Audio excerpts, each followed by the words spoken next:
All right, hi everybody. Welcome to Lean Whiskey. It is episode 28. I'm Mark Graban. We're joined today by Jamie Flinchbaugh. Glad to be with you, Mark. good to see you again, Jamie. Representing for those who aren't watching on YouTube, Jamie's got his MIT letters on. Yep, just happened to be the T-shirt on the top of the pile this morning. So that's what you get today. I don't always plan ahead for my lean whiskeys, but yeah, except our topics, but that's about it.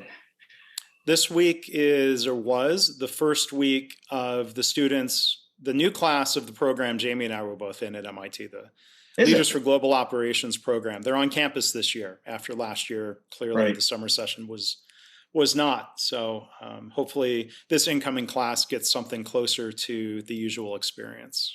Excellent. Well, I'm glad to hear they're there. I knew they would be going back. I didn't realize this was the week they were starting, but that tracks for me. So that's really cool to hear. So glad they're there, and I wish them all the best.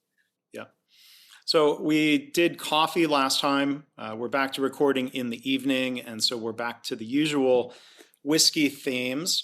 And speaking of whiskey, I think I had mentioned what I was pursuing previously, but Jamie and I both have some updates when it comes to education and certification that we've been pursuing. Jamie, do you want to share about yours? Yeah, so I think you were a little broader and more adventurous than I was, but not surprising. But I decided to do the Scotch professional certification. So focused in on Scotch. I think when I take the test, it's at least 50% focused on the process of making Scotch, and then the next biggest chunk is on, I think, regions and knowing each of the regions, and very little on history and other stuff. But I have the 100-some page study guide. I'm starting to go through that. I'm going to take that on vacation and make it enjoyable beach reading, and hopefully next month at some point take the exam. So yeah, and that follows your lead for the certification you were going for. Yeah, so the broader one is it was a spirits education and certification. This was through the WSET, which does I think they're most well known for their wine sommelier certifications. Right. And so I jumped right into what they call the level 2. I'll probably never pursue the level 3 education or certification, but I did the online exam on April 19th. And here it is, 8 weeks later. It was 50. This is still just so puzzling. 50 questions, online multiple exam test, and they said it could take up to 12 weeks to get the results. And there are, and I'm thankful for it. I forget if I'd mentioned before, there were many anti-cheating measures, including videotaping yourself doing the exam, and I'm glad they do that. But even if they review 30 to 45 minutes of video for each. I don't know, for each of us. Why is it taking that long? But hopefully when we get together to do our next episode, I can share good news about getting those results back. Right. Yeah, that's great. And yeah, I don't tend to stray from wine and whiskey a whole lot, if ever. So I think hearing about your spirits certification was really interesting, but I was like, half of it I'm not interested in, since whiskey makes up about not half of the volume, but half of the complexity of the spirits world. But yeah, when I saw the Scotch certification, I thought that's more my speed. So there you go. Yeah. I'm already enjoying studying and learning a bit. I'm just in the history section, so I have a lot more reading to do. So hopefully we'll be able to celebrate passing certifications that we have no intent of converting into any revenue streams, but does that make the whiskey portion of the Lean Whiskey podcast any more credible? Maybe not. Maybe it does. Maybe it does. We'll see. It won't change our approach, I doubt. So yeah, I mean the spirits exam. So much of the distillation process is pretty consistent. Then there are just peculiarities for other non-whiskey spirits. And I still do have a bias. Like you can tell the way I put that. There's whiskey and then there's everything else non-whiskey. Right. Yeah. No, that's pretty much how I feel. And I very rarely partake in the other categories. So So yeah, I'm really interested in learning more. And my memorization of regions in Scotland was always pretty poor anyway. So this will force me to get a little more rigorous in my learning. So yeah, I'm looking forward to a little bit of rather than just casual reading, a little more of a forcing function with the pending exam to get myself to read with some rigor. Yeah. This is just a note I'm going to file away for later. I'm going to try to convince you maybe to do an episode in the future where we taste mezcal. Okay. That's my new official second favorite spirit, thanks to going through this course. Because if you like peaty Scotch, the smokiness of mezcal, this is a similar character. It's still a different flavor, of course, being agave, but maybe at least get you to give it a try. I'm sure you can convince me to give it a try. So, and then you can throw some other in. Well, we haven't run out of ideas yet. So we had, I think, an interesting concept today. But I was going to throw in just a random shout out because Jamie has been part of this story and this journey over the last 10 years. So 10 years ago this week was when I joined up with a startup software company called KaiNexus. And back then, long story, 10 years, long story short, it was the two co-founders, Greg and Matt, and then it was me joining on to work part-time. And it's now grown, not just serving healthcare companies, but serving customers in such a wide range of industries. The team keeps growing. There's at least 20 people in the company. I know everybody's names, but I don't know the exact count of how many people are there. So it's just really, it's nice to look back and think, okay, wow, 10 years. That's the longest I've been affiliated with any company other than my own company that I started 11 years ago. Right. Yeah. That's awesome. And my history with KaiNexus is building something similar to KaiNexus was always on my strategic plan because I saw the need for it or the value in it. And I just never got the resources committed to make that happen. And then when I found KaiNexus really through you, I said, all right, well, why should I go build something that competes? And I just invested in the company. I've been a supporter of them ever since. So since I haven't sipped yet, I'll just say, cheers to 10 years for you. Yeah. Well, thank you. You've been a good advisor and we appreciate you participating in some of our user conferences, and maybe we can get you there 2022. We're looking forward to doing that in person again. Very possible. Yes. Excellent. So thank you for letting me give a shout out to the great folks at KaiNexus. Yeah, absolutely. We'll have to see if we can get somebody from somebody else from the company on the show, or maybe at the user conference we have in fact, I do remember you and I going out to a couple of different bars to enjoy some whiskey at a KaiNexus user conference many years ago. So, and we also went to Franklin Barbecue, which is maybe a more wholesome activity. Well, maybe not. I'm not sure. But it was certainly they were both delicious moments of a KaiNexus user conference. So yeah. Fantastic. So, to your point around running out of themes around whiskey is while we haven't run out of themes, we're trying to be overly creative and coming up with them. So we're doing a trick, a twist, I should say, this week, where we're doing surprise pours. So each of our spouses poured something for us without us knowing. Wrote down what they poured for us, and so we have a unknown whiskey in each of our glasses, and we're gonna, I don't think it's as much about the guessing, and especially as I did a big hike yesterday, my sinuses are probably going to affect my ability to guess, but I'm also just not that good at it, to be honest. Yeah, but it's not about guessing right, but it's just it's about the amusement of guessing. Yes. Right. So So mine's fairly dark, but there's probably only a couple that I have that are darker. It's a deep amber orange. Pretty deep amber. There's definitely a couple that are lighter for sure. So I can rule out a couple. And I gave no guidance. In fact, my wife was saying, there's so many bottles here, and Yeah. why do you think it takes me so long to pour myself a glass? Because I've got to make a decision. Yeah. I mean, I think to even guess the category right would be an accomplishment. Is it a Scotch? Is it a bourbon?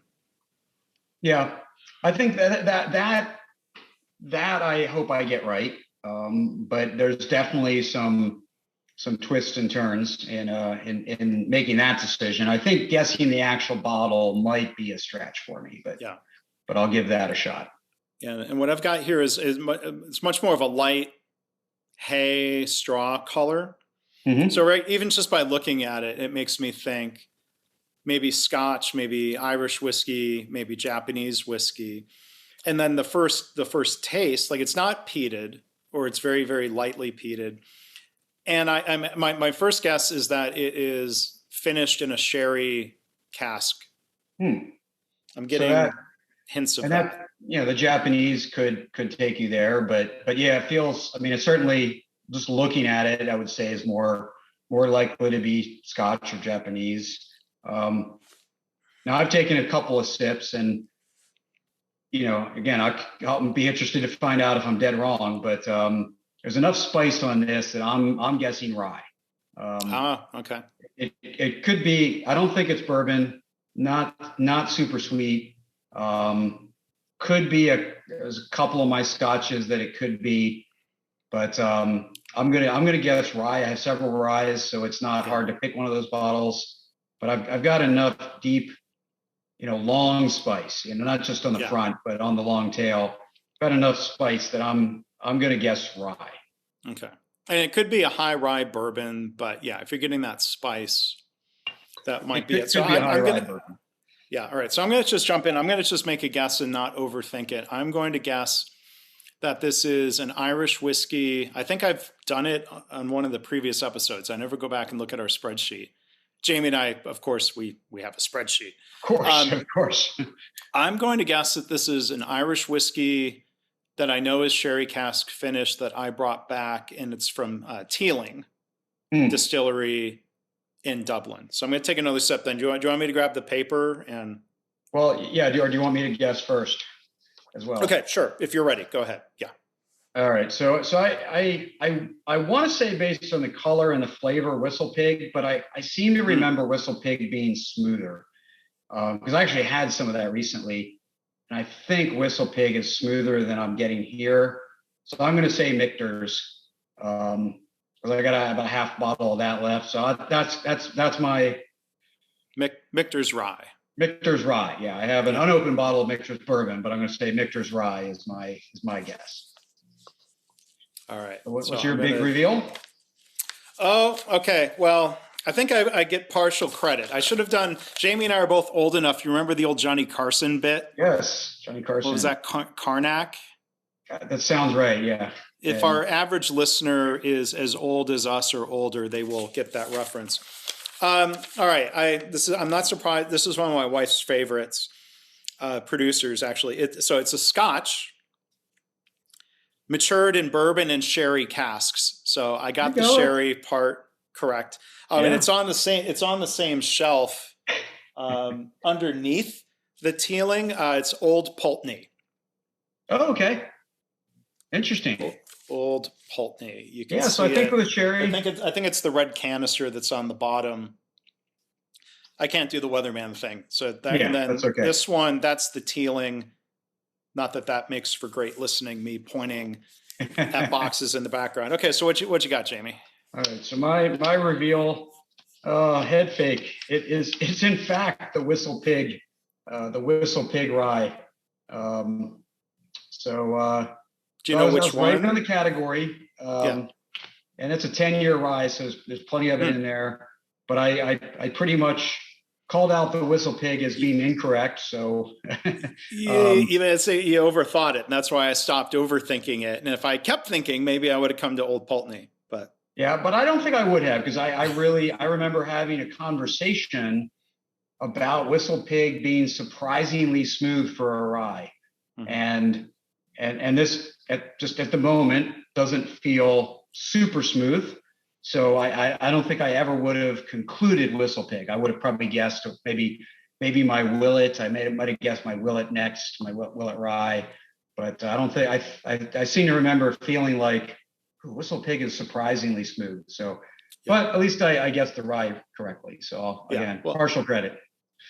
And with that kind of age, I mean, you don't find a lot of 10-year age statement ryes. So that time in the barrel is probably mellowing it out because at first, it sounded like you were describing maybe a younger rye when you thought it was real spicy. But right, no, and the Whistle Pig is, I mean, it definitely benefits from that 10 years in the barrel. So it's a darn good rye, I will say.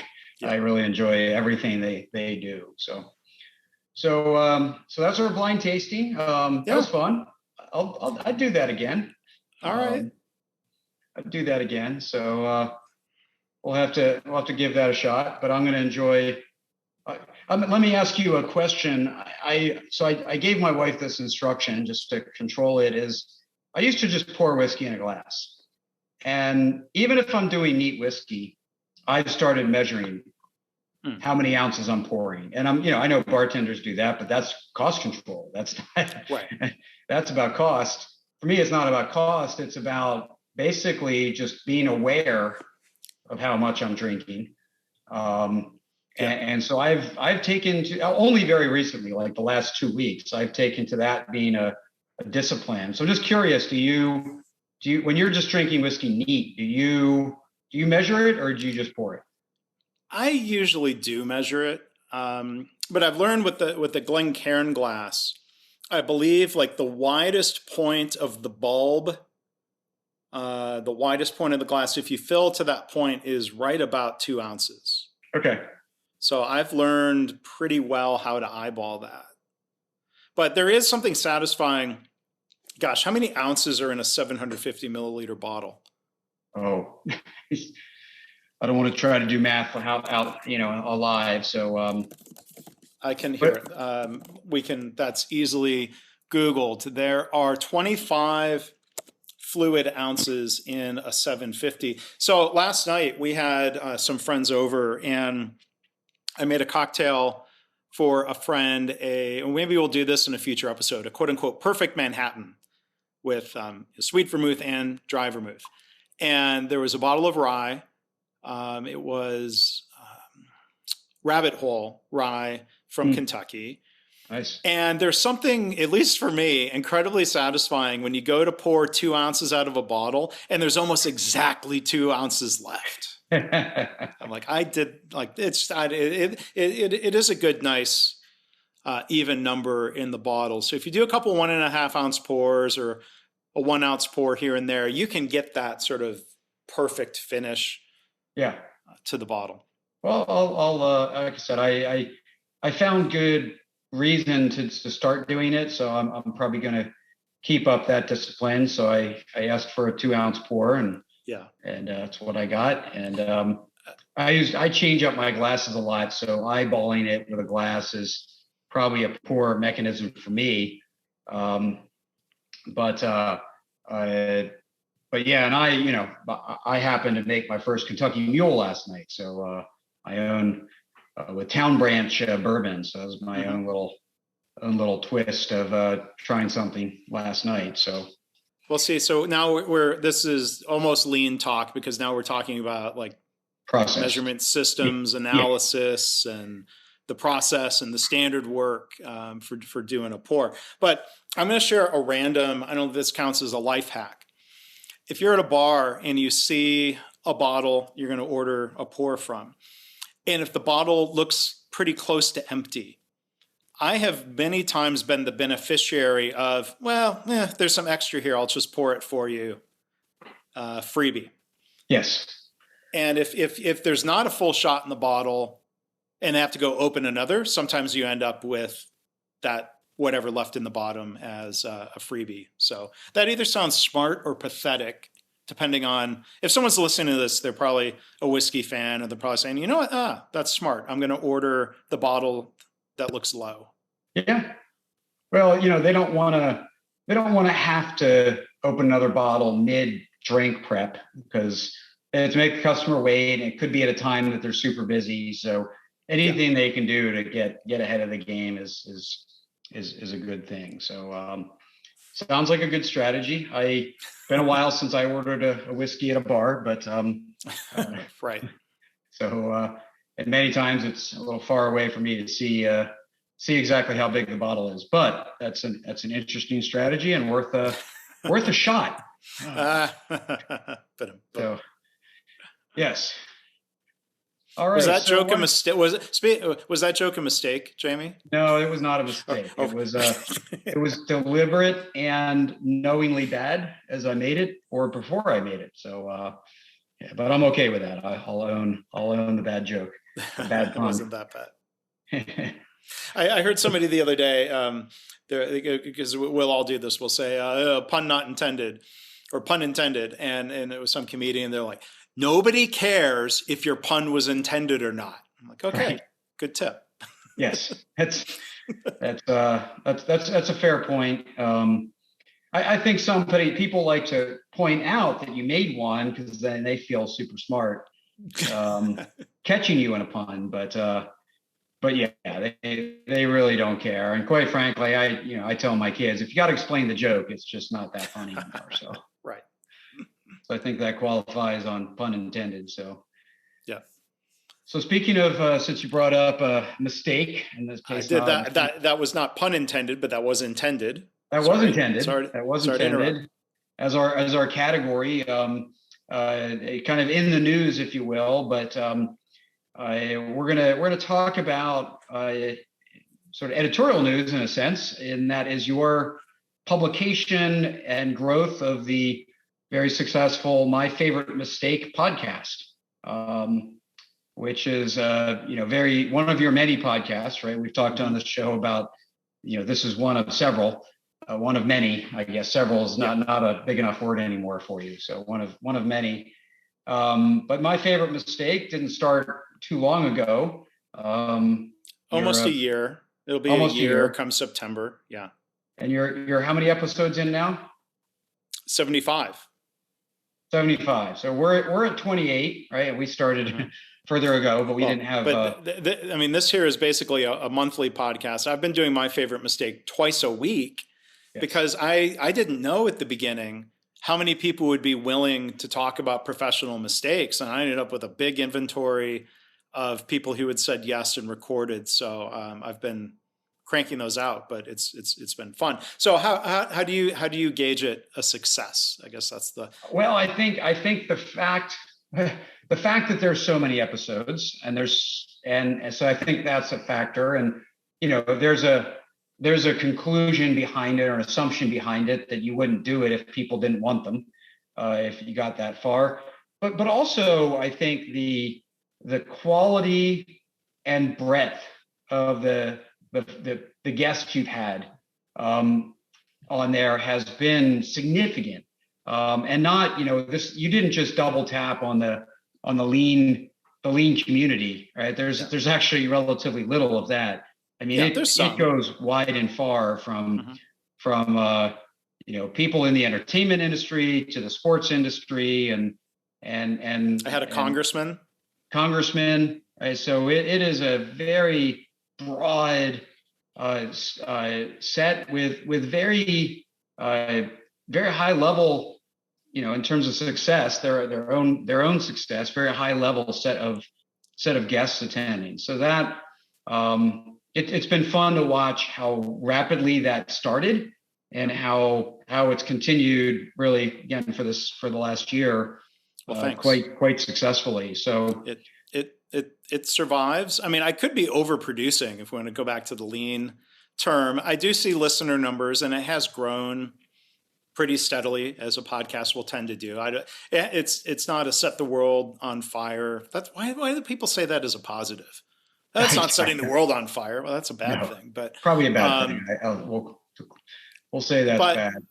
But I've enjoyed the networking and the learning and the chance to reflect, and we're going to do some of that here today, reflecting on mistakes and what it takes to create an organization where it's safe and okay to talk about mistakes. So, like the themes of psychological safety I think, come out in, especially in the episodes when we're having more of those kind of organizational culture type conversations as we do with a lot of guests.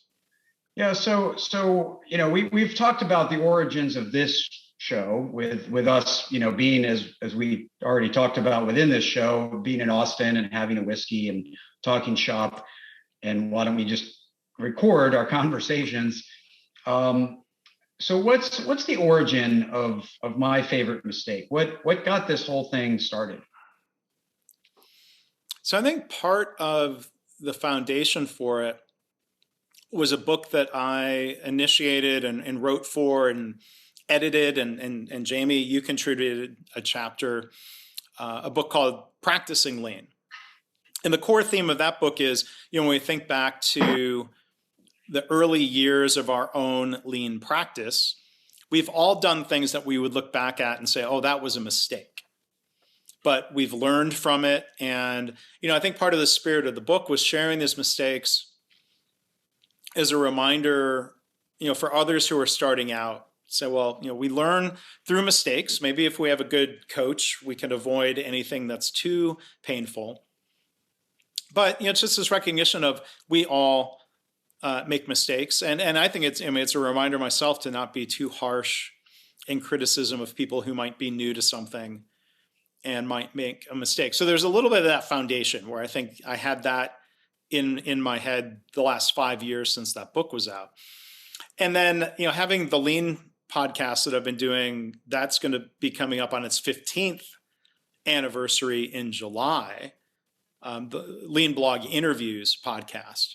Right. I would get pitched by different PR firms saying like, oh, so-and-so has written a book. Can they be on your podcast? And more often than not, I would have to say no because it wasn't a fit. And I'm like, oh, that sounds like an interesting person. But like, so I've had guests where the topic is more just about leadership than it is about lean. I do that very sporadically. Sure. But then maybe last May or June, a PR firm reached out and said, hey, Kevin Harrington, who was on season 1 of Shark Tank, he was one of the sharks, one of the really creators of the TV infomercial. Right. He had a new book out that he had co-authored with another entrepreneur. Hey, can he be on your podcast? I'm like, I don't know if there's, and I really want, and not that I was the biggest fan of him. I like Shark Tank. But I thought, I would love to interview him. And so I started thinking about how can I find a way to say yes? Nice. And I brainstormed with that PR guest booker and I think one other who had reached out, everything from just the generic business podcast, the Mark Graban show or whatever, something not lean. But then I also had this idea, well, how about one focused on sharing a story about mistakes and a mistake that was a favorite, like I had the Sheryl Crow song in my head at some point. And I think maybe a podcast on that theme. And the PR person loved the idea. Kevin Harrington liked the idea. And so that became episode 1. And I thought, well, okay, hopefully I can find others. And you have. So that's cool. Yeah. That's fun because you hadn't told me that story yet. And I love, it's so much better than the Mark Graban show. So I think so. Yeah. I think, and it really has taken on its own flavor and of course a lot of breadth. And I like just the idea of saying, hey, I want to talk to that person. I want to say yes. How can I say yes without destroying the brand, a 15-year brand, which is the Lean Blog podcast, that really has a purpose and has a listener base that wants to hear about certain things. So it's a really, really, really neat story about how you got to that. So well, thanks. And I was just going to throw out there for people who are listening to this who have a lot of interest in lean, like there are episodes with people you might know and recognize from the lean community. Karen Ross, Billy Taylor, Karen Martin are the first 3 who come to mind. And then there are a few other guests I've interviewed who are involved in lean. There's one guy from one of the Toyota Industries companies that does material handling equipment. And so it was really good to hear his perspective on a company that was acquired by Toyota trying to make it more of a Toyota culture, which is one of pulling the andon cord, pointing out problems, admitting mistakes, not being blamed for it personally. And one I haven't released yet, the overlap between lean and whiskey, is our mutual friend David Meyer. So that episode with David will be coming out later this year. People hopefully know him as, co-author of the Toyota Way Field Book and Toyota Talent with Jeff Leiker. Well, and listeners of this show will definitely know him because we've talked about him more than once as the ultimate crossover lean whiskey guys. So, and one other whiskey crossover. One of my early episodes had both Dan Garrison from Garrison Brothers Distillery and Donis Todd, who's the master distiller. So they each told a story. They both talked about the culture and being Texasy ranch language. They talked about it as fessing up. You got to fess up to your mistakes. Nice. You're not rebranding the podcast "Fessing Up to My Favorite Mistake." That might be a country song out there called "Fessin' Up." I don't know. I'm sure it probably already is. There's plenty of them. So, and we're going to actually share some of our favorite mistakes, just a little more freestyle in this episode. But what's for those who haven't heard it yet? What's the basic structure? I mean, it's not just storytelling, but how do you get into someone's favorite mistake? Well, so I do ask them to think about it in advance, and a favorite mistake is different than the show is not called My Biggest Mistake, right? And sometimes guests think like, oh, you want me to talk about my biggest mistake? I'm like, well, a biggest mistake might be a favorite mistake, but a biggest mistake might be too embarrassing, too painful. Whereas might involve lawyers. A favorite mistake is something that was probably big enough that it sticks with you. It's something that either, like, as I step back and try to categorize the favorite mistakes, there are mistakes that seemed like a good idea at the time, but then turned out to be a mistake, as time will tell. And then there are, things that just a mistake that somehow opened up doors that were unexpected. So maybe there are happy accidents that come as the result of a mistake. But the episode that I released, episode 76, just recently here, a friend of mine going back to elementary school tells a story when he was working as a consultant for a telecom company.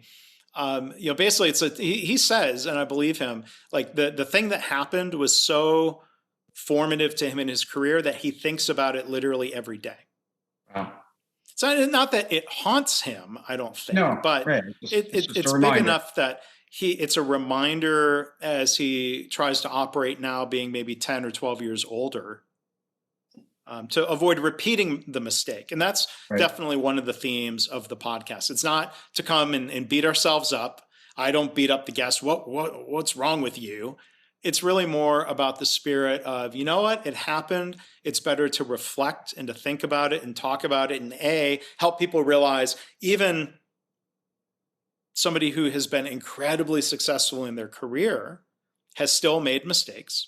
Nobody's perfect. We're all human. Maybe no big surprise, but sometimes if you look at business profiles, it's mostly about just the raving successes. And so I think the humility of someone willing to say, yeah, I've been successful, but here's a mistake that I made and I learned from, and let's talk about it. Like I think that's really cool. Yeah, neat. So before we share fairly quickly, some of our own, we're not going to go in as much depth as your actual show. Wanted to stay on our whiskey theme and share a couple whiskey related, not personal, but whiskey related mistakes that turned out well, right? To that theme of, it could be a mistake and turn out well. So I didn't go looking for one. I just happened to find one in my reading the other day. And I didn't tell you about this one in advance, so I just want to see if you've heard this story before, and what you think of it. But it involves, and I'll hold up the bottle for our listeners or for our viewers, but Angostura Bitters. So everyone that buys this is at some point looking at this oversized label that doesn't fit and going, why? What is the purpose of this label? So here's the history, because this is the most storied and historic bitters company that there is, right? This is really the most ubiquitous. If a bar doesn't have Angostura Bitters, that would be shocking. Yeah, it would be shocking. Yeah. So what happened was the founder passed away in 1870, and his three sons took over. They decided to enter a design competition, and one son designed the bottle and another son designed the label, and they didn't compare notes. I was just thinking, they didn't compare notes, so they came together, and one had the bottle and one had a label, and it didn't fit. And it was too late. The deadline was due, and so they had to run with it. And they failed. They did not win. They did not win the design competition. But one of the judges said, "You know what? You should keep it that way because it's memorable." Mm-hmm. And they have. It's distinctive. Yeah. Ever since, in fact, so much so that other bitters companies copy the label, the oversized label concept to try to draft in the success of the design. I did not know that story. Well, good. I'm glad I provided a little whiskey related knowledge, but it really is. I mean, the label is noticeable, or the design of the label is noticeable, but the fact that it's oversized is unmissable and absolutely an iconic part of this brand that stuck with them for an extremely long time, which I think is, and all by accident, which I think is super cool. Although the decision to stick with it, I think, is pretty bold, that they decided not to go back and correct it. And so I think that was a bold decision, even though they got advice to do so. So once they made the mistake, they were smart enough to recognize the value of it. Yeah. Now, I mean, I'm not a lawyer and this is not a legal podcast, but you think about trademarks. Maybe because the design and the company are so old, it's not an issue. But like Maker's Mark is famous for the wax dip, and then they turn the bottle over and the wax drips down. That is trademarked. Yes. And other liquor companies would get in trouble for having wax that drips down. So Garrison Brothers and other producers who dip the wax, they need to make sure it doesn't drip down like Maker's Mark. But maybe that trademark, I don't know if maybe trademarks don't expire the way copyright does with an old song or an old book. Yeah, I'm not an expert. I may have to go research that a bit, but and maybe it's just too hard to enforce, right? Maker's Mark has a little more muscle behind them than most people do. So yeah. Even though I wonder, Angostura Bitters are probably part of some big, huge, mega alcohol conglomerate. They could be. They could at this point, like a Pernod Ricard or. Well, no. Well, it says manufactured by Angostura Limited, Port of Spain, Trinidad. So. Okay, I didn't know it was from Trinidad. Yeah, you're right. Angostura Holdings. It is still an independent company. Yeah, so it's founded in 1830 in Venezuela. That's all really cool. They're also a distiller and a rum producer, but interesting that they haven't been snapped up and gobbled up. That's a very cool story. I've been, there are mistakes that are really newsworthy in distilling. A rickhouse collapse. Mm-hmm. Like 1792 Barton Distillery, a warehouse fire. Mm-hmm. Those are awful, awful mistakes. Or you think, well, is there a mistake involved? Is it just a lightning strike? Was it just a bad outcome? Was it preventable? Maybe kind of comes back to, was it a matter of bad process or was it an act of God? Like if a rick house collapsed, I'm speculating here, but like if, let's say there hadn't been proper inspections and proper maintenance, you could call that a mistake. Right. It's not like it was hit by a tornado. Right. Yeah, I think a rick house collapse. I mean, you know what the weight is. I mean, you know exactly what the weight is. So it shouldn't be a surprise. It's not like you overloaded it. So it really comes down to both the design and the maintenance of the property, which, given some of the old properties that you see in Europe, it can be managed. So yeah, but there are two versions of the story. Like I'm almost done with my whiskey, but even that very light yellow color or the darker amber color of Jamie's rye, that color, of course, comes from the barrel, right, that it's aged in. It's distilled, comes out clear. You're not allowed to add coloring to straight bourbon whiskey or straight rye whiskey, for example. That color comes from the barrel. And in Kentucky, they tell a story that may or may not be true about shipping whiskey down the Mississippi River to Louisiana. And it's just barrels with what you would ship product in. You would ship molasses or other products in barrels. And they discovered, the barrel actually transformed the bourbon. And in Scotland, they tell a similar story about shipping barrels overseas. Right. And so I'd be curious, well, maybe your class will cover this, Jamie, and you can tell us, but was this sort of a parallel discovery, or is it just kind of a story that sounds good?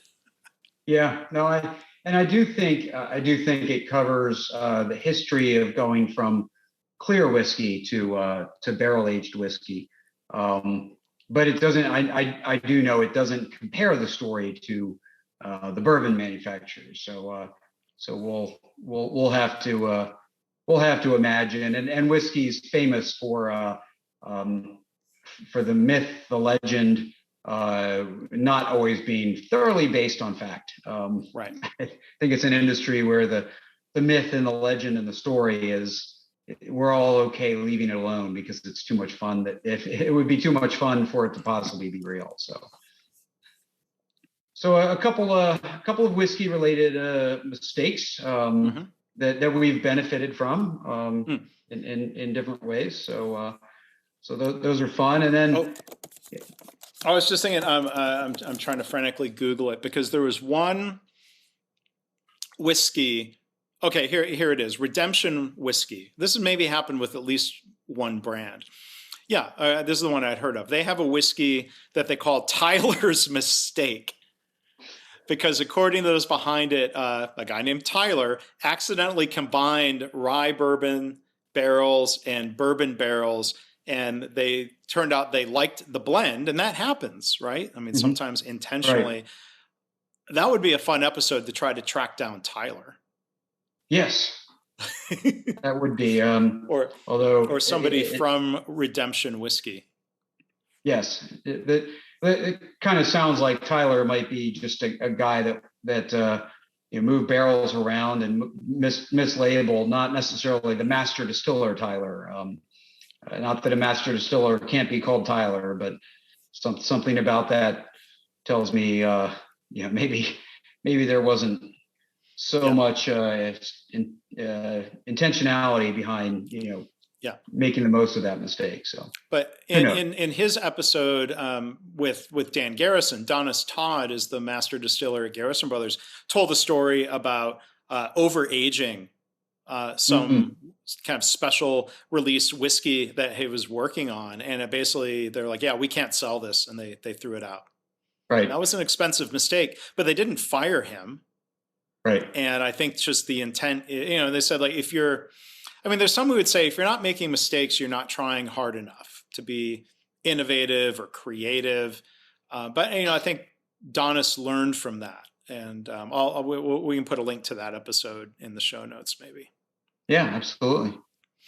So Jamie, do you have? Maybe I forget what you wrote in practicing lean? What's an example that you have of a favorite mistake story? Yeah, And so I did. while you're telling that, I'm going to pour a little bit more Yeah, whiskey. please do. So, yeah, I actually did, I'm holding up the Practicing Lean book. I actually thought about practicing lean, but it wasn't as much about a mistake as it was just some of my first steps. So I didn't think I really had one there. But around the same time, I had a couple of them related to my process of going on interviews and looking for a job.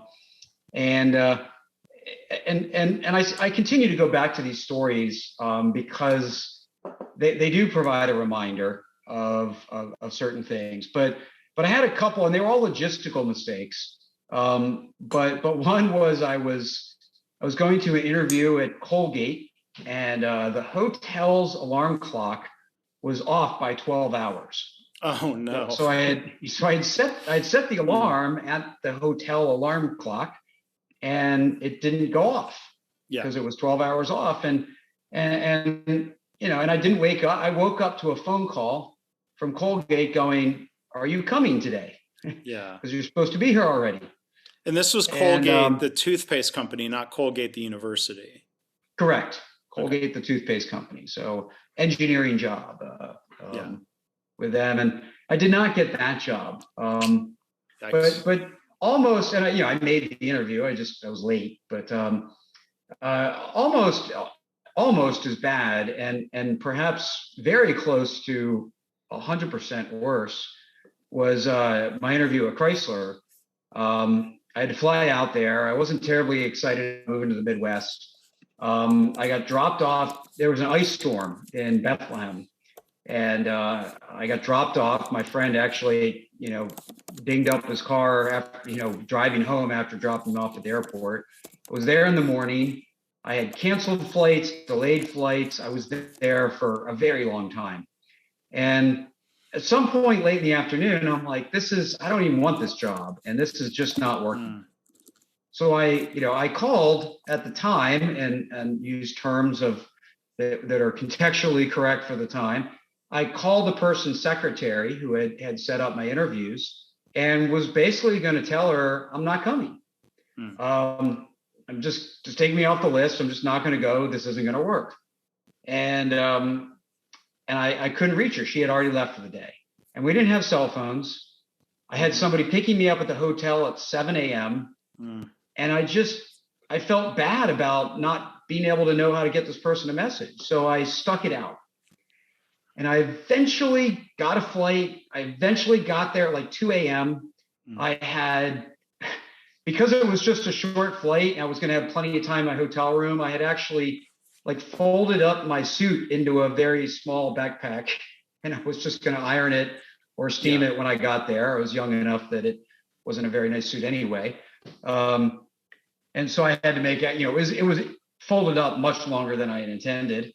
So I got in super late, just a couple hours sleep.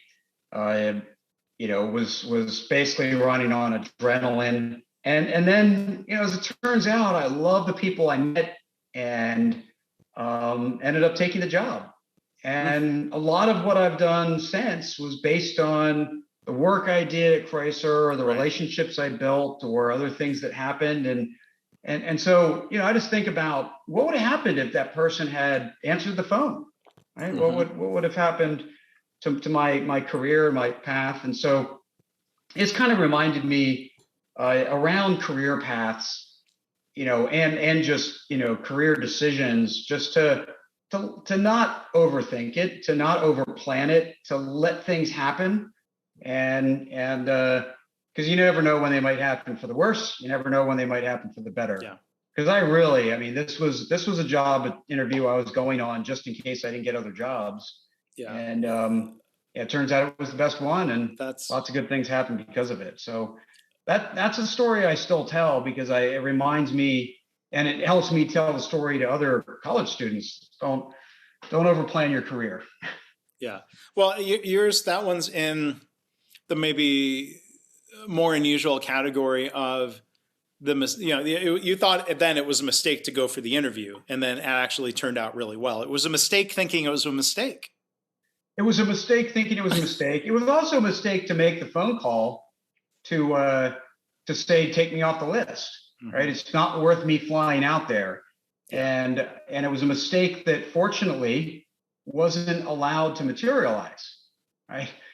Again, if she had answered, unless Tom, the guy that was running the interviews, was still there and she put me through to him and he talked me out of canceling, there's a lot of ways that could have gone worse. So it was a mistake that I made trying to get out of it. That basically, because of circumstances, didn't materialize as I tried to commit what would have been a mistake. Yeah. And back to the alarm clock thing, that is one that's tripped up a lot of people, I'm sure. I don't know. I can't remember if I've been tripped up by that, but for at least a decade, I have only used my trusty iPhone as a hotel room alarm clock because it's a consistent interface. Yeah, and I keep the alarm set the same no matter where I am. The phone and that alarm is with me. Yeah, no, and I more and more hotel rooms don't even put clocks in them because nobody, everybody uses their phone now. And you said I didn't have one then, but so you were dependent on that or bringing your own, which was what people did for decades before. The other mistake that I have been tripped up by, it's not the mistake of not checking the AM PM, to which our European friends and European listeners would say, this is the benefit of 24-hour time. Yes, they would. Yep. And very true. And you can post in the comments about the metric system too, if you want. But our mistake maybe of not embracing that.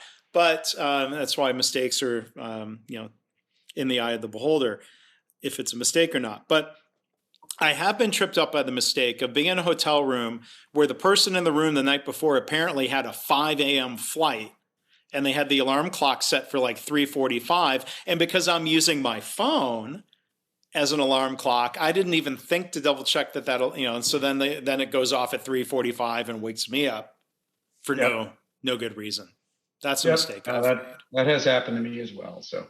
But that's why almost by standard process, I'm pretty aggressive if I can of just unplugging it. Because I just have no need for it. Glowing, beeping, no. Being off 5 minutes and throwing me off for some reason. Like I don't need it. Or every time you daylight savings time being off by an hour. Because they don't systematically go through the hotel and change all the clocks. And so then, or it's a clock that's old enough, if it was automated, it's now wrong because Congress changed the dates of daylight savings time. Right. So before we turn this into the travel episode, do you have which that's a whole nother one. It's a whiskey and travel storytelling. But do you have a favorite mistake you want to share? Yeah, so I've been on some other podcasts where people have asked me, they've turned the tables. What's your favorite mistake? I usually tell a story that is there in practicing lean. Before we get into that, I also think another favorite mistake would be coming out of MIT. I took a job at Dell Computer in 1999. In some ways, I thought taking that job was a mistake after I'd been there for a while, different than you had doubts during the interview phase. I left Dell after a little bit under 2 years. I just didn't think I was a good fit there culturally, long story short. But I met my wife there. So therefore, taking it, because she was a consultant with a big firm that was there on a project. So in a way, my favorite mistake is taking that job. Because there was good that came out of it professionally, but I am really fortunate and thankful that I met my wife there. Yeah, that's a neat one. So that's that similar thing, right? I mean, it could be mistakes, but they can turn out well, and so what's all the things that come with a job? It's not just the career, right? It's a sense of accomplishment. It's friends you make, it's the people you meet, and who knows. Right, it may turn out to be a future spouse. So very cool. But back to the more kind of strictly professional story. The story that I tell in practicing lean is one when I was working in my last manufacturing job at Honeywell. And if I was in my office, I could point over my shoulder to my plaque on the wall that says, I am a certified lean expert. Their language, not mine. Right. And it was a lean black belt program, basically, in parallel to their Six Sigma black belt program. And in the course of that, I had to do a project. It was a certification project. And my mistake was was not engaging the frontline employees enough in the process of developing. I did the math and everything technically correct around changeovers, batch sizes, inventory levels, Kanban system, visual management of it. It was all technically very correct. Now, I said, well, why? People won't be shocked. Like, well, and I look back at it and like, how did I not engage the frontline staff more? But I think in some ways I was a victim of the prevailing culture, where part of the issue was that we were having production shortages and inventory problems. And the idea that, hey, I want to shut down production so that I can get the frontline workers involved was kind of a non-starter, because it wasn't a lean culture at all. They were stuck in this trap of, some of it was, I think, not fully. I think I respected the frontline employees more. This is me saying this, is easy to say, more than the culture as a whole. And there were different artifacts and evidence of salaried staff maybe not fully appreciating and respecting the frontline staff. So it's one of those things where I'm like, yeah, I'm culpable, where I could have fought harder. Well, I think at the time I realized, I think this is a mistake. People aren't going to buy into the system because they weren't involved in creating it. And I think that was very much the case. So I could have done something. Maybe the mistake is not speaking up and fighting hard enough about finding a way to get more frontline staff involvement, because otherwise they were too busy to be involved in improvement that might have gotten us out of that trap of, why were we running out of inventory? Because there wasn't a plan for when to do changeovers of different products. And they were always running out of one and then panicking and switching over to that one. And then they would run out of something else. And I'm like, that we got to put a stop to that cycle. But I tried to learn from it to now. I think the application as a consultant is, I do not want to allow myself to be in a situation where a client would say, come in and fix this for us without engaging the frontline staff. I'm like, I'm in a place in my career where I don't have to say yes to that. Yeah, no, that's a good one. And, I'll maybe just reframe it in a little different way as you kind of described the story. Was it a mistake of not engaging the staff? Sure. Or was it a mistake of not pushing against the prevailing culture, right? So the prevailing culture kind of overwhelmed some of your decisions, and that ultimately led you down that path. So that's a good one, because I think, again, as we get at a place where we can be pickier and choosier about what we do and who we do it with, that's an easier mistake to avoid. But part of it, I think, is recognizing your options when you have them, even earlier on. So that one has stuck with me, and I think it's a favorite mistake because it was big enough to be meaningful, and it stuck with me. And I've tried to make sure I don't repeat that one. Yeah, and you've been a champion through your books and your blogs and your podcasts for engaging and supporting the workforce, whether that's in hospitals or manufacturing or anything else. So I think nobody that follows you is going to question where you stand on that today. So but looking back, that goes back to the spirit of practicing lean. Hopefully, looking back over time, we're better at this than we were 5 years ago, which is better than we were 10 years ago, which is better than we were 20 years ago. In different ways, as we learn more, as we get more experiences, as we learn from our mistakes. But we might be able to touch on some other examples. But I wanted to ask you a question, Jamie, as if this were an episode of My Favorite Mistake, I would ask you your thoughts on the importance of creating the organizational culture where people don't hide and cover up mistakes. How do we create a culture where it's safe to speak up? What are some of your experiences or thoughts about that? Yeah, well, I think, besides the obvious that I think it's important because we learn from mistakes. We can over-index some of our learning, right? To some of the points of a measure of success is, don't just chase one data point. So we over-index on a mistake we made, and then we go too far the other way, and those are risks. But fundamentally, yes, we've got to learn from them. But I think, if I were to share perhaps a different or an additional perspective around that, is that most organizations I witness, it's how okay is it to make a mistake is based on your position and how much you get paid. And so there's a premise that, the more we pay you and the higher you get in the organization, well, we're doing that because you're less likely to make mistakes. And so even when it is a mistake, we're not going to term it as such. We're going to point somewhere else, whether intentional or not. And so what that does is it sends a signal to everyone else that success equals not making mistakes. Mm-hmm. So even for those that are lower in the organization and perhaps just less experienced, less successful, the message is, hey, if you want to get ahead, don't make mistakes. Those are the people we promote because you don't hear them talking about mistakes.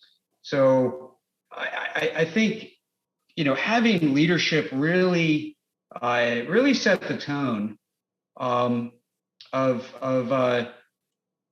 showing their own mistakes, showing their vulnerability, showing that, hey, I'm not perfect. Here's my gaps. Here's the gaps I'm working on. Mm-hmm. If it's okay for me to work on gaps, then it's going to be okay and expected for you to work on gaps. So I think that to me is number one. In terms of, I'll say moving the needle on embracing mistakes, and more importantly, embracing the learning of the mistakes. So leading by example in a lot of ways, leading with humility, of not trying to have this air or this veneer of perfection. Like, this is something Dr. John Toussaint, I think, has talked about quite effectively in speeches and in his books, of shifting the culture from what he calls white coat leadership, the all-knowing, infallible, never wrong executive. And he said he calls it white coats because physician executives tend to wear the white coat of the physician. And as John points out, because he was a chief medical officer and then he was a chief executive officer, that mentality of white coat leadership is also there sometimes to somebody wearing a blue suit. Yep. Male business suit or female business suit who has a non-clinical background as an executive. Yeah, it's people want to emulate the leaders that they aspire to be, or the leaders in positions that they aspire to get, right? Because short of a clear career path or clear feedback about where you stand, the best thing to do is mimic what you aspire to be. And so that's where that's where leaders can really set the tone. And fundamentally, even if it's not about creating a culture where it's okay to make mistakes, let's just acknowledge that you probably make some. And so if people don't see you acknowledge it, right? I mean, once you make a mistake, you basically have two choices. Either hope no one noticed or acknowledge it yourself, right? If you don't choose one of those two paths, then the path you did choose by default is that they did notice and they assume you didn't notice your own mistake, right? And so the crush to your credibility to make mistakes, even small ones, and let the people believe that you didn't even see them. You didn't even notice them. You didn't even know you were making mistakes. I think that's far worse than anything else you could do around making a mistake, right? Because it's basically two mistakes. That's what the people think you've made. You made a mistake and you weren't even smart enough to see it. or you weren't, I was going to say, I don't know if brave is the right word. You weren't honest enough to admit it. You weren't brave enough to admit it. Like I interviewed a physician, Dr. David Meyer, fairly recent episode of My Favorite Mistake. When he was a resident anesthesiologist, he was in the room when a senior surgeon, cut into the wrong side of a patient for a hernia operation. The surgeon lied to the patient and told them, oh, well, it's your lucky day. You got 2 for the price of 1. We found a hernia on the other side too, which was a complete lie and a cover-up. So there was the mistake, and then you could say there was the judgment of the bad judgment mistake of lying about it. And then David Meyer, maybe similar to like thinking about your own responsibility versus the prevailing culture, David did not speak up. He went along with it. He nodded his head and told the patient, yeah, it is your lucky day. And he regrets that. But political structures being what they were, it may have really been career threatening to tell the truth in that moment. Now, to his credit, that's inspired him to a career and a life of fighting to improve the culture and improve patient safety. He's now CEO. He's got a couple of jobs. He's CEO of the Patient Safety Movement Foundation. Mm-hmm. So in a way, you could call it a favorite mistake because it inspired a career's work. Right. That might not have happened if he hadn't witnessed that. He may have had just your more typical good anesthesiology career. Yeah, and I think those pressures that we tell ourselves around those mistakes or around admitting mistakes are that, right? And they might be real, right? Career, might be a real career limiting move, but it's still our choice in the end, and that's important. The other thing I think that's really important for organizations to realize is, we talk about reflection, and that's part of practicing, right? That's is not just doing the act, but looking back on it and seeing what worked and what didn't and why. Right. And I think one of the biggest mistakes that organizations make is they only do that reflection around failures. And so I think there's 2 reasons that's a mistake. One is that when you basically say, hey, let's reflect, the message equals you failed. Right? Something went wrong. Something went wrong. Yeah. You failed. I'd like you to reflect. That means you failed. It's code word for that. And so it has this negative connotation that comes along with a failure. And so then nobody wants to do it because they're highlighting their own failures then. The other problem with it is that you assume that there's more learning from what didn't work than what did work. And I think that's a fallacy too, because if you're trying to develop some heuristics or standards or codes or perspectives, right, you have to balance the whole body of knowledge around what you're doing. And that has to be a combination of what worked and what didn't, not just how to avoid the one thing that didn't, but how does the thing work that we're doing, whether the thing is surgery or sales or engineering, how does that field work? And it's a combination of what works and what doesn't. And quite frankly, the success is, well, we've already had the success. Let's understand why, so that we can build on that and make sure we standardize it and make sure we leverage it, that knowledge. And so I just think there's more gold, there's more to squeeze out of some of those successes than just the failures. So I think if we do a better job reflecting on, instead of just assuming that success is based on our own brilliance and we should just, celebrate ourselves.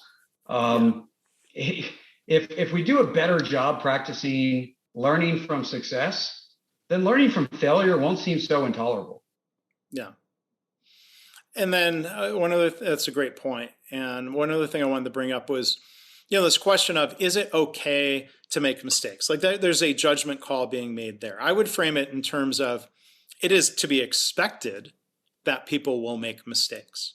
Like to me, the lean culture, the Toyota culture component of respect for humanity or respect for people includes the recognition that people are imperfect, especially when we are distracted or fatigued or under stress, hence the need for error proofing and good systems and processes that are robust against the human tendency to make mistakes. And I think there's also a recognition, like some people in the software space or the startup community will talk about and they'll criticize, failure fetish. And to me, the lesson learned, it's not that mistakes are okay. I think the bigger problem is if you're repeating mistakes. That's something that in a lot of cases is preventable. But one of the other lessons I've learned from the former Toyota people I've worked with is the reason you do small tests of change is because you would rather make a small mistake instead of making a big one. And I think, there are lean startup concepts there of when do you go test and validate an idea and learn, this seems like a bad idea. This seems like a mistake. Learning that before you make a huge investment in the concept. Yeah. And I think that's the whole idea, is learn how to de-risk making mistakes, right? And that involves making changes smaller, making changes one at a time, and creating safe environments to do that experiment. One of my most common little speeches I would give to my soccer players that I coach is that I would see them going back to their favorite move, right? Their favorite, they always cut off onto the right foot. So then that's what they're doing all through practice, or they're always posting up and using their body and instead of facing the player, whatever their strength is, they keep using it in practice. And I'm like, look, this is where you try new things, right? You're playing against quality players, and it doesn't matter what happens, right? It's a practice. That by design is practice. By design, it's low consequence. And so this is where, you like using your right foot? Great. Just use your left foot. See what happens. See what you can develop. See if you might surprise yourself, because the risk is low. Yeah. And the potential benefit, not the automatic benefit, but the potential benefit is much greater. But it's one of the reason I gave the speech so much is it is very, very hard to get across, because it's like, I just want to stay in my comfort zone, go with what I know works, and not have that failure. And that's how much we put a stigma around failing, is that even when we're at a practice, kids don't want to fail. Even though there's low to no consequences. Yeah. I remember, I had this random flashback. I didn't play soccer, but I played Little League baseball. And I remember at a practice, we were practicing some situation where, like, I was on the infield, and I forget the exact circumstances, but I remember being yelled at because I threw behind the runner. I threw behind the lead runner. I don't know. Like, I threw the ball. This is 35-year-old memory. Long story short, I threw the ball to the wrong base, and I got yelled at, which is one way of giving feedback, but it reinforced, like, okay, well, it's better than making that mistake during a game. Right. That's why we practice. Did I like being yelled at? I guess not, but, better than me, So anyway, I've made plenty of mistakes in sports. Yeah, there's a premise there that the root cause, and we see this in all sorts of behaviors, that the root cause behind the mistake was carelessness or bad intentions. Yeah, those are bad assumptions. Something that just requires motivation, right? Yeah. And so if that's the case, right, if all it is bad intentions, if all it is carelessness, then yell at me. I'm going to try to avoid that experience again, and I will try to be more deliberate and careful next time. But and I'm not going to say that that's never true, because it is. There's plenty of There's plenty of mistakes out there that come from carelessness and bad intentions, but yeah, and those are relatively few. Yeah, well, and I'm sure you would have soccer, football examples, but it's funny to see in a way like professional athletes make mistakes that are based on not knowing the rules or just having this momentary lapse. There was a game this year in Major League Baseball where the batter hit a ground ball. Long story short, like what the batter did is he was running to first. He would have been the third out for the inning. He stopped and started running back toward home plate, which is a very little league thing to do. You would think, wait, why is he doing that? Well, he was actually really brilliant, because then they were confused by that and they started like chasing him down, and it allowed the run to score. And instead, like, all they would have had to do was just go tag first base. Right. And he would have been out and that run wouldn't have scored. And like, it's just one of these moments where it's, you think, I guess when it's an unusual situation, you take advantage of people not knowing the rules of the game, maybe as well as you did. Well, or being so afraid of being wrong that we're willing to follow someone else's mistake. Right? Someone else makes a mistake with conviction. We're like, hey, they know what they're doing. I must be the one that's wrong. So I'm not going to say anything.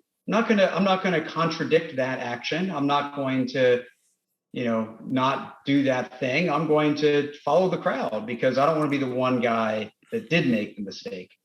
If I followed the crowd, it was our mistake. And that's a pretty powerful psychology as well.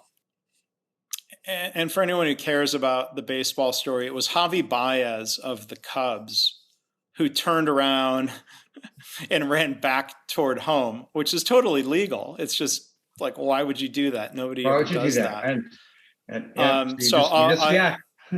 We'll put a link in the show notes. You've got to watch the video, and you've got to watch it a couple of times, because even the announcers were really confused. And I'm sure at some point then the umpires are confused. And that's where they stop and have the conference and say, let's make sure we're not making a mistake over how we rule. Right, because they hadn't seen that either. But then there's a different type of mistake, which like in healthcare, you would just call like a slip up. I imagine in soccer, there are mistakes made about calling offsides. They either call it offsides when it wasn't, or they miss it when it was. Like, that's just more of like our eyes maybe play a trick on us, or that's a different type of mistake. Yeah, and that's not, I had all the information and I made a bad decision. That's I just, eyes didn't work fast enough, or couldn't see it quite right. And this is just like car accidents, right? I mean, there is such a thing as luck, right? Yeah. And so everything you do has a percentage of success. And, having a bad outcome and having a mistake are really two different things, right? And so making a mistake is one that you wouldn't, if you had to look at it again, you wouldn't do again, right? You would do something different. That's a mistake. Whereas about outcome is you could do all things right? You could live the perfect life and then get, hit by lightning or hit by a car. And it's like, nothing, that's just luck, right? It's like if you live the perfect healthy lifestyle and then this happened, or you had some genetic conflict that no matter how healthy a life you lived, something bad was going to happen. So bad outcomes that happen either against the odds, right? 90% of the time, this is the right action. And sometimes it will produce a bad outcome. Right. It's still not a mistake, but it produces a bad outcome. And that's different than making a mistake. And I think it's important to distinguish the two, because every bad outcome does not imply a mistake. And every good outcome does not imply the absence of a mistake. Right. So it would be, so back to what you were saying about reflection, we don't want to just reflect when there was a bad outcome. You've got to look at the process and results, kind of a 2x2 matrix. If you had bad process, good results, that's an opportunity to reflect. Yep. And I'll say, I try not to overuse my soccer coaching, but I'll say one of the hardest moments of my coaching is when I see a player make a really bad decision and it turns into a goal, right? And it probably turns into a goal because the other team happened to make a mistake at the same moment. Yeah. But what they should have done was something different. 9 times out of 10, a different decision would have produced a better outcome. And if I care about teaching them, I still have to say, hey, glad you scored, but here's still what we can learn from that particular moment. And so, we tend not to, I think we are sometimes willing to insert luck on bad outcomes, right? So it's like, oh, well, okay, we got a bad outcome. Maybe we're just unlucky. So let's not over-examine ourselves. Right. We're very unwilling to look at good outcomes and take away our success when in fact we did make a mistake. And that I think is it's important to get that balance right, because otherwise we're just missing out on a good chunk of the learning. Yeah. Right? And then we're back to relying on luck, and that's definitely not a lean approach. Right. And one other thought, think of healthcare. There are some post-surgical infections that might occur even if you followed all of the right process. So you might have good process, bad result. The trap is when people are not following the process. You've got bad process and you have good result. Bad process, no infection. That reinforces, that, well, maybe these standards aren't really that important until it catches up to you. Yep. So I like that distinction of, well, yeah, it's not just management by results, it's management by process that leads to results. We've got to look at both, right? Yep, got to look at both, and we've got to look at them over a big enough sample size to know whether the changes we're making make any sense, right? Yeah. And that's not really a data story. That's just being systemic in your thought process story. Yeah. Well, maybe we had a couple of other mistake stories. Maybe we can make this for a little while a little bit more of a recurring segment. Sure. Yeah, we can always throw out.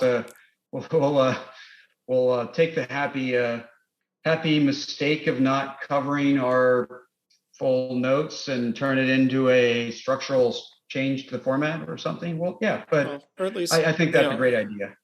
And I mean, I like in on my blog and in social media, I'll share mistakes. It's usually a more matter of my most recent mistake, as opposed to a favorite mistake, but something I've done more recently that was still something to learn from. One to grow on, as they used to say in the old thing that played between cartoons.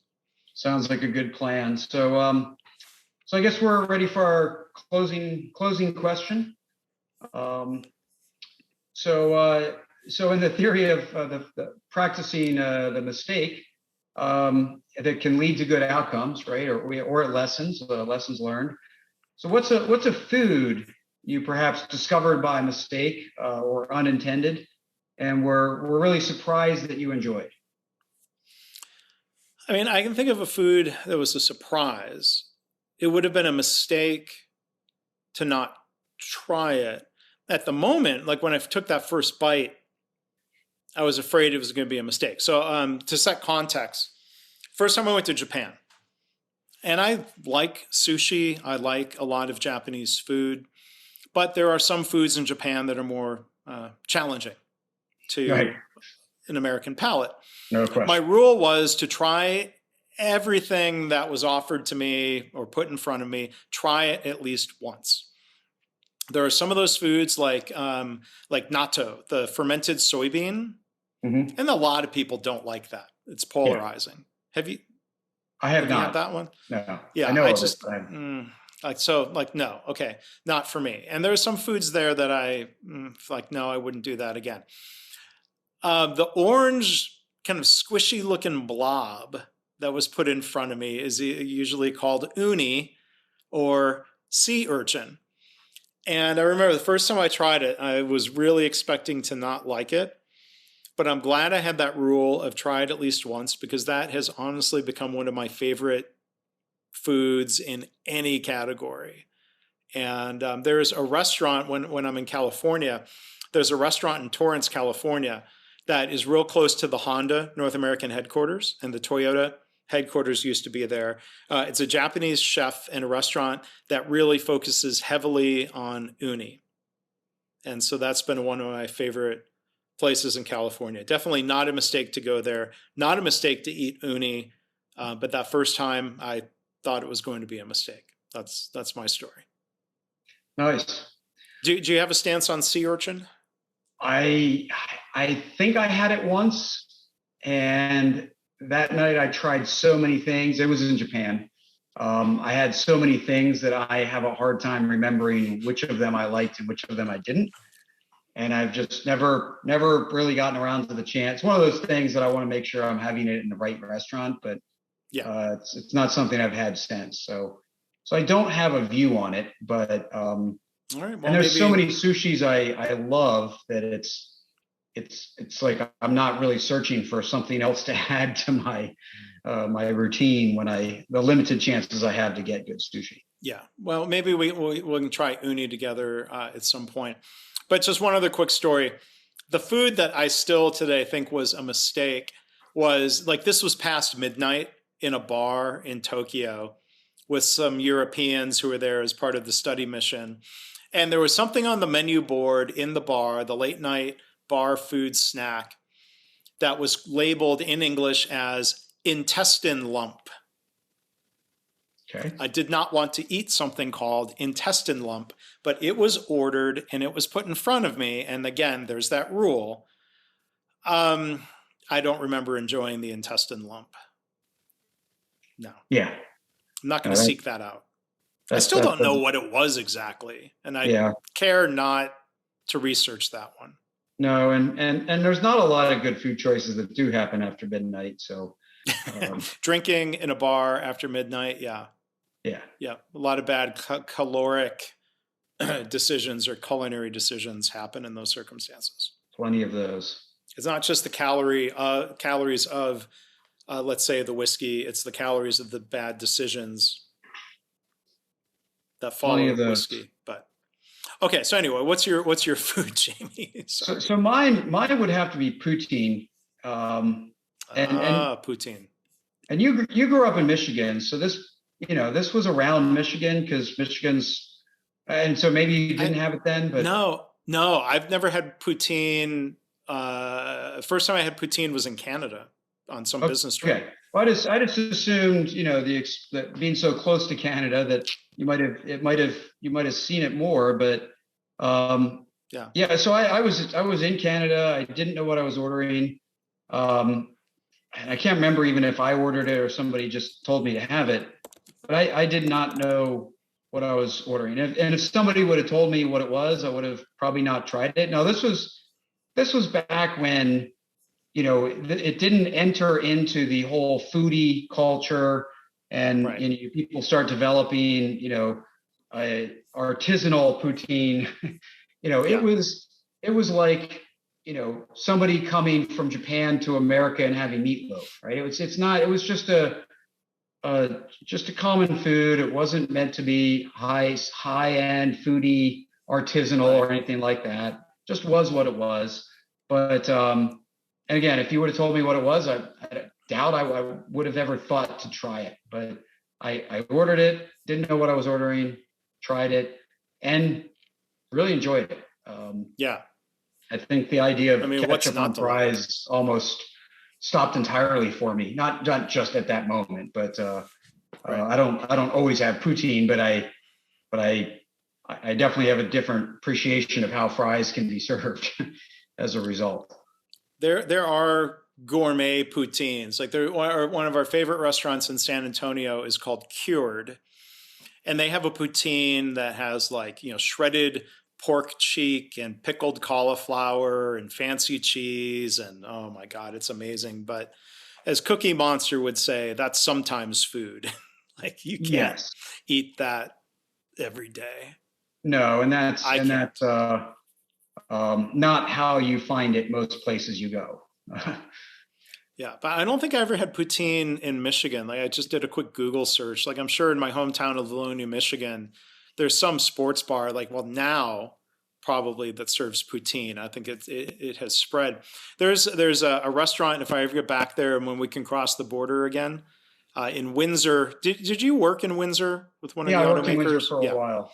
Yeah. There's a restaurant on Oulette Avenue in Windsor called Frenchie's Poutineery.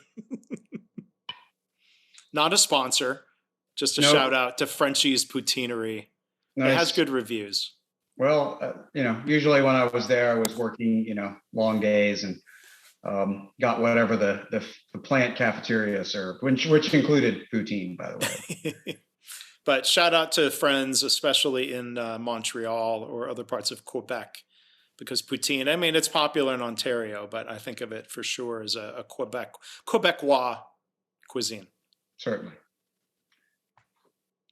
Okay, and that about wraps it up for us. I ate dinner already, but you're making me hungry again with all the poutine. Well, I don't think. Hey, can I have some uni with a side of poutine? That would probably be. That's probably a meal nobody's ever had before. That restaurant in Torrance does. I mean, a lot. People do pasta with uni cream sauce. I bet you could do uni. They do French fries with uni salt and an uni dipping sauce. So that's not too far off. Uni so poutine. Maybe we're halfway there. Mark and Francois Uni Poutineery. That is a restaurant that will never be opened. Probably not. Yeah. / whiskey bar. That could be the whiskey talking. That could be. I did, quick on the whiskey, I did pour the one that I had misidentified earlier, the Teeling's sherry cask. And this is deeper and richer. It's cask strength, so it's a darker color. So now I know the difference between Old Pulteney and the Teeling's whiskey, but I enjoyed them both. So.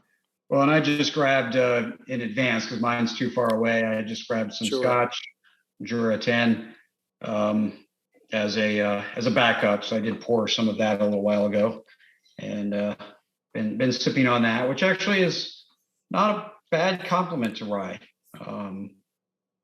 Probably a good combination, but so I didn't get to go grab the bottle that I thought I was trying. So yeah. Well, good. Glad you enjoyed them. Good to drink it together. Good to talk with you. So we want to thank everyone for listening. And as a reminder, you can find all of the past episodes, not just here in whatever podcast app you're listening to or the YouTube channel that you're watching. You can also go to leanwhiskey.com and you can spell whiskey with a K-E-Y or a K-Y at the end. And those both forward to my page, leanblog.org/leanwhiskey. And the particular page for this episode on my site will be leanblog.org/whiskey28. That will point you to the show notes and the links. But it's also on Jamie's website. So not to hog all the web traffic, where can people find it? Yeah, it's also at jflinch.com/leanwhiskey, and you can see all the episodes there as well.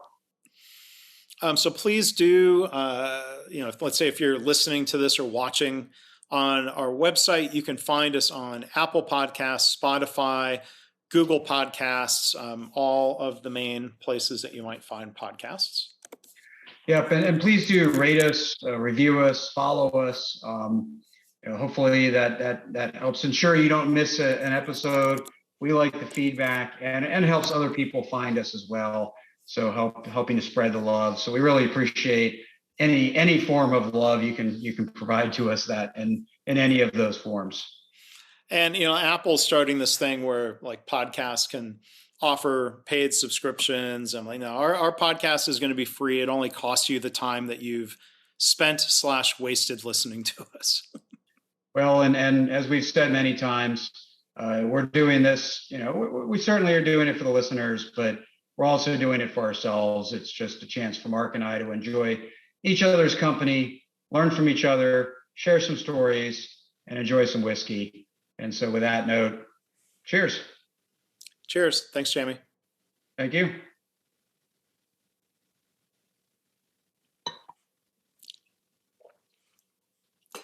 Had that last sip. I got a couple left.